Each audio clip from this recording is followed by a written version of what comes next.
Elsa baru saja mengucapkan sepatah kata pun ketika dia diinterupsi oleh jeritan. Itu datang dari seorang wanita yang berdiri di tengah perjamuan. Ya Tuhan, yang mana Guru Mahersen? Mereka semua terlihat sangat tampan. Seluruh kerumunan langsung heboh. Elsa menoleh dan melihat beberapa orang berjalan menuruni tangga. Serbuan kecil pria dipimpin oleh Ibu Putri. Namun, orang di sebelahnya adalah Arka, bukan Gavin. Mengikuti di belakangnya adalah Bastian, Rachel, dan Devano. Yang terakhir adalah Gavin. Semua pria ini adalah dewa berjalan. Satu-satunya hal yang berbeda di antara mereka adalah getaran mereka. Arka adalah pria yang gagah, dewasa, namun tertutup. Bastian tampak gagah dan keren. Rachel gerah dan terlihat seperti pengaruh buruk. Devano bangga namun tegas, memberikan kehadiran yang kejam. Gavin bersikap dingin dan terkendali, terlihat tidak berperasaan namun terlihat terhormat pada saat yang bersamaan. Itu adalah malam untuk mengingat semua wanita di aula ini. Mereka mungkin akan melamun dan menjilat kelima pria itu setelah malam itu. Para wanita muda sangat bersemangat hingga mereka bisa pingsan. Selain Gavin, sepertinya tidak terlalu buruk jika keempat pria lainnya memilih mereka. Jika itu terjadi, itu mungkin berarti nenek moyang mereka memberkati mereka dari surga. Mereka yang belum pernah bertemu Gavin pasti akan salah mengira Arka sebagai dia. Lagi pula, Arka yang berjalan di sebelah Ibu Putri. Itu juga mengapa sebagian besar gadis lebih memperhatikan Arka daripada empat lainnya. Lagi pula, Gavinlah yang ingin memilih tunangan. Seolah-olah dia telah memperhatikan ini, Arka menoleh sedikit dan mengangkat alisnya ke arah Gavin. Sepertinya para wanita ini salah paham. Tidak ada yang bisa dilakukan orang banyak selain menatap. Karena masih belum waktunya untuk perkenalan, Ibu Putri memimpin orang-orang itu ke arah kakeknya. Mata Elsa melihat melalui kerumunan dan mendarat di Gavin. Pengagumnya menyukai dia saat dia berjalan melewatinya dengan dingin dengan cara yang seperti Tuhan.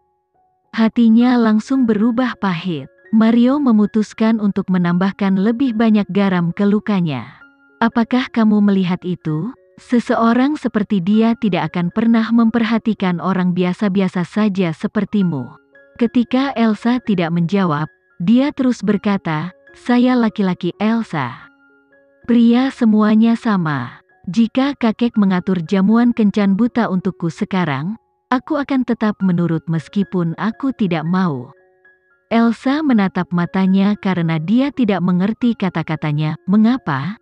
Mario menjawab sebagai hal yang biasa, itu karena keluarga dan tanggung jawab. Wanita hanya datang setelah itu.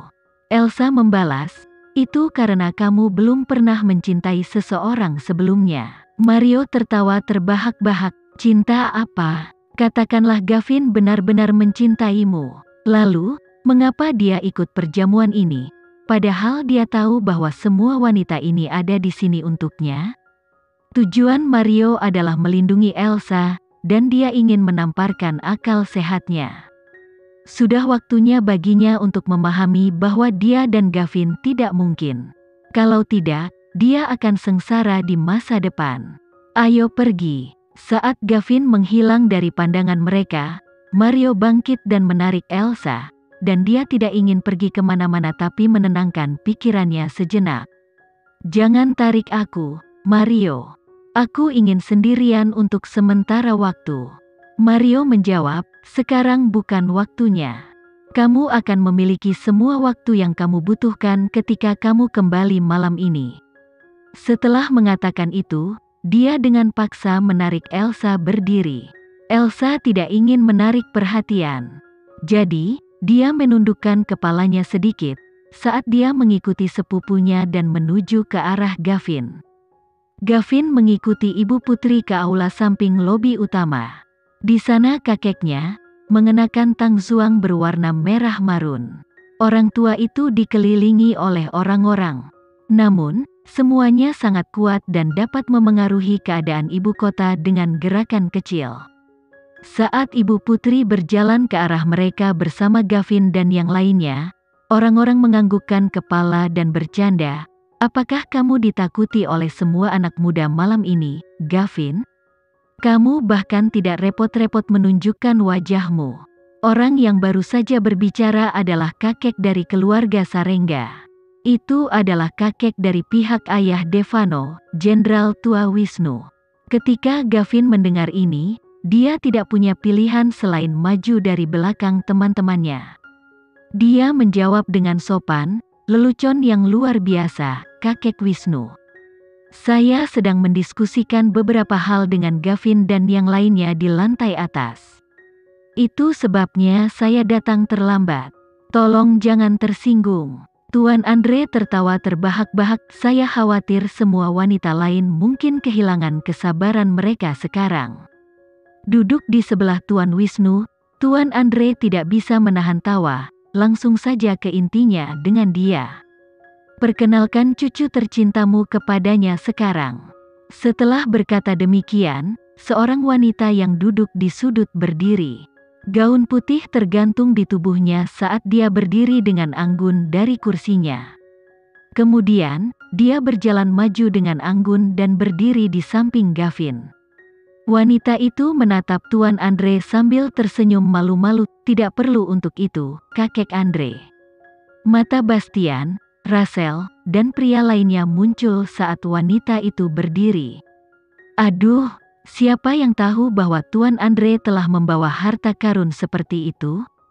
Semua orang langsung mengalihkan pandangan mereka ke Keisa. Pria itu mengerutkan alisnya dengan ringan dan tampak agak terkejut dengan ini juga. Tuan Andre mengangkat alis dengan rasa ingin tahu. Oh, apakah Sivana mengenal Gavin? Kesan pertama yang diberikan Sivana adalah bahwa dia adalah wanita yang murni, naif, dan elegan. Kecantikannya adalah satu-satunya dan setiap gerakannya anggun. Dia membawa udara kelembutan di sekelilingnya yang membuatnya tak terlupakan. Tipe wanita seperti ini adalah menantu yang sempurna yang dicari oleh keluarga yang kuat.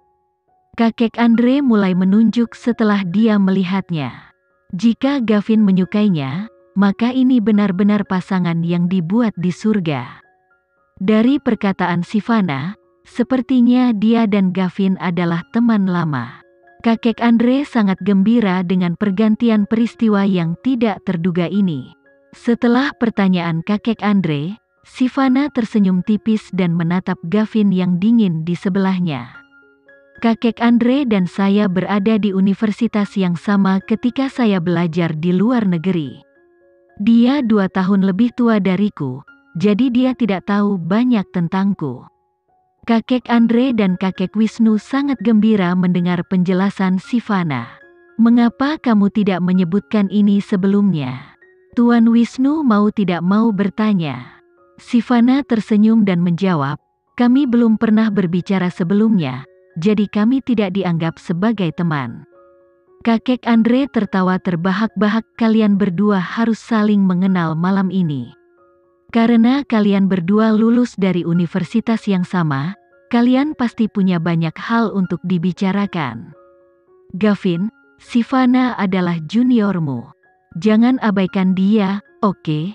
Gavin paling menghormati jenderal tua dari keluarga Wagindra, dan hubungannya dengan Tuan Andre juga cukup baik. Oleh karena itu, bahkan jika Gavin tidak menyetujuinya, keduanya berpikir dia akan menurut karena rasa hormat. Gavin tampak acuh tak acuh saat dia berkata, jika dia juniorku, maka dia juga junior Arka. Bisakah kamu menghiburnya atas nama saya, Arka? Saya pikir saya meninggalkan telepon saya di lantai atas. Gavin hendak berbalik dan pergi ketika Tuan Tua Andre berkata dengan tegas, suruh Rachel mengambilnya untukmu. Apakah kamu perlu membuang semua tamu hanya untuk mengambil ponsel? Seluruh aula samping langsung hening. Itu sangat sunyi. Ibu putri tertawa canggung dan melangkah maju. Yan Gavin, semua orang di sini untuk merayakan ulang tahun kakekmu. Tetap di sini dan ngobrollah dengan mereka. Melihat ini, Sivana memandang ibu putri dengan malu-malu. Bagaimana kalau saya mendapatkannya dengan tuan muda Gavin, Bibi? Bastian dan yang lainnya mendengus pelan di dalam hati mereka. Sepupu Devano bukanlah wanita sederhana. Dia adalah seseorang yang punya nyali. Rachel menjawab, jangan buang energimu, kakak. Aku akan mengambilnya untukmu. Rachel adalah yang paling tidak disukai di antara para tetua. Namun, dia sudah terbiasa dengan itu. Mengapa pendapat mereka penting baginya jika mereka tidak menyukainya? Satu-satunya orang yang dia dengarkan adalah Gavin. Gavin menyetujuinya dengan lembut, meninggalkan Sivana dengan sangat malu. Tuan Wisnu tahu bahwa Gavin tidak pernah suka jika seorang wanita terlalu dekat dengannya. Itu sebabnya dia tidak marah.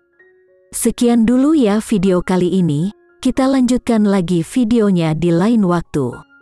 Oh iya, bagaimana menurut kalian? Semoga bisa sedikit menghibur kalian semua. Untuk teman-teman yang baru nonton jangan lupa subscribe ya hehehe.